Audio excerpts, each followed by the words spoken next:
কে কাঁচা আম মাখা খাবে তোমরা চলে আসো। তো হ্যালো ফ্রেন্ড, সবাই কেমন আছো? আশা করি সবাই ভালো আছো। তো দেখো আমাদের গাছে আম মাখা এবছর ফার্স্ট টাইম আম মাখা খাবো।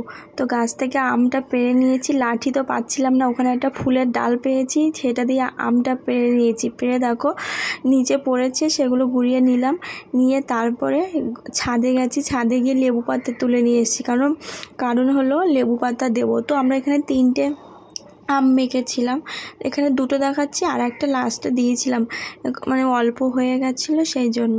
তো আমগুলো আমি ছাড়িয়ে নিচ্ছি। আমগুলো আঠির গাছের, আমাদের বাড়ির গাছের আম, কিন্তু প্রচুর টক, এত টক যে খাওয়া যায় না, পাকলেও টক, কাঁচাতেও টক। তো মানে এবছর ফার্স্ট টাইম খেয়েছি, তো খুব ভালো লেগেছিলো খেয়ে, মনে হচ্ছে অল্প হয়ে গেছে, আর একটু বেশি মানে হলে হতো এরকম ব্যাপার। তো আমরা অনেকে মিলে খেয়েছিলাম, আমার ননদের মেয়ে মানে আমার এসেছিলো, আর একজন এসেছিলো, মা, বরমশাই আর আমরা।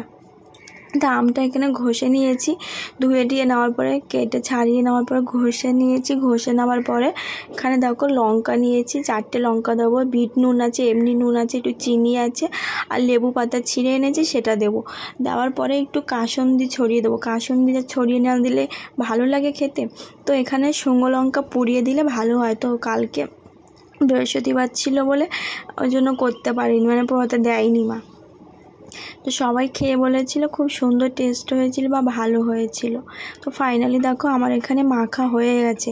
তো তোমরা কে কে কাঁচা আম মাখা খেয়েছো, কে কে খেতে ভালোবাসো, প্লিজ সবাই একটু কমেন্ট করবে। তো আমি এখানে দেখো আমাদের গাছে কলা পাতা নিয়ে এসেছি, কলা পাতা নিয়ে এসে সবাইকে দিচ্ছি। কলা পাতায় এই মাখা, আম মাখা বা কোনো কিছু তেঁতুল মাখা খেতে কি ভালো লাগে না। ওর মামাই ওর সাথে একটু বদমাইশ করছে, মানে ও কিছুতেই আসবে না ক্যামেরা। তো কেমন লেগেছে সবাই সাবস্ক্রাইব করে দিয়ে প্লিজ।